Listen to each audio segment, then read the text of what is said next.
नमस्कार मित्रांनो, आपल्या यूट्यूब चॅनलवरती तुम्हा सर्वांचं पुन्हा एकदा स्वागत। राज्याच्या राजकारणात सत्ताधारी महायुतीमधील तीनही पक्षात अधिक सूत्रता आणण्यासाठी आणि आगामी निवडणुकीच्या पार्श्वभूमीवर एक मोठी घडामोड घडली आहे।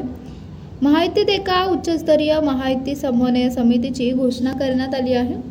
भाजप, शिवसेना, एकनाथ शिंदे गट आणि राष्ट्रवादी काँग्रेस अजित पवार गट यांच्यातील नेते आणि कार्यकर्त्यांमध्ये तळागाळापर्यंत समन्वय राहावा या उद्देशाने हे पाऊल उचलण्यात आले आहे।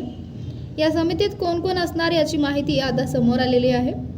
या समितीत प्रत्येकी पक्षाचे 2 अनुभवी आणि वजनदार प्रतिनिधी असतील, जे आपापल्या पक्षाची बाजू मांडण्यासोबतच मित्रपक्षाशी जुळवून घेण्याचे काम करणार आहेत। यात भाजपाकडून नेते चंद्रशेखर बावनकुळे आणि गिरीश महाजन यांचा समावेश असेल, तर शिवसेना शिंदे गटाकडून उद्योगमंत्री उदय सामंत आणि सार्वजनिक बांधकाम मंत्री दादा भुसे हे सहभागी असणार आहेत। तसेच राष्ट्रवादी काँग्रेस अजित पवार गटातील ज्येष्ठ नेते छगन भुजबळ आणि हसन मुश्रीफ यांचा समावेश असणार आहे।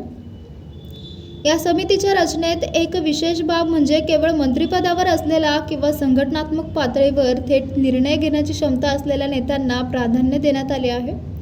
भाजपाचे नेते रवींद्र चव्हाण आणि राष्ट्रवादीचे प्रदेशाध्यक्ष सुनील तटकरे यांना या समितीत स्थान देण्यात आलेले नाही।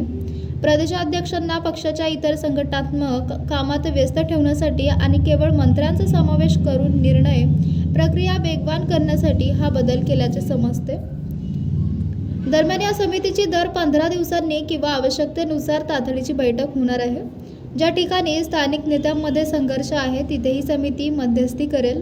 ही समिती प्रशासकीय कामातील अडथळे दूर करून विकास कामांना गती देण्याचे काम करणार आहे। तसेच मुख्यमंत्री आणि दोन्ही उपमुख्यमंत्री या समितीच्या अहवालाच्या आधारे अंतिम निर्णय घेतील असे बोलले जात आहे। तसेच महायुती सरकारमध्ये सध्या योजनांच्या श्रेयावरून काहीच तणावाचे वातावरण होते। ही समिती अशा वादावर पडदा टाकून जनतेमध्ये एकत्र असल्याचा संदेश पोहोचवण्यासाठी महत्त्वाची ठरणार आहे। महाराष्ट्र महायुतीमध्ये समन्वय साधण्यासाठी उच्चस्तरीय समितीची स्थापना करण्यात आली आहे। भाजप, शिवसेना आणि राष्ट्रवादीच्या प्रत्येकी 2 मंत्र्यांचा यात समावेश असून प्रदेशाध्यक्षांना दूर ठेवण्यात आले आहे। तर मित्रांनो, आपल्याला काय वाटतंय? आपली प्रतिक्रिया आम्हाला कमेंट बॉक्सच्या माध्यमातून नक्कीच कळवा।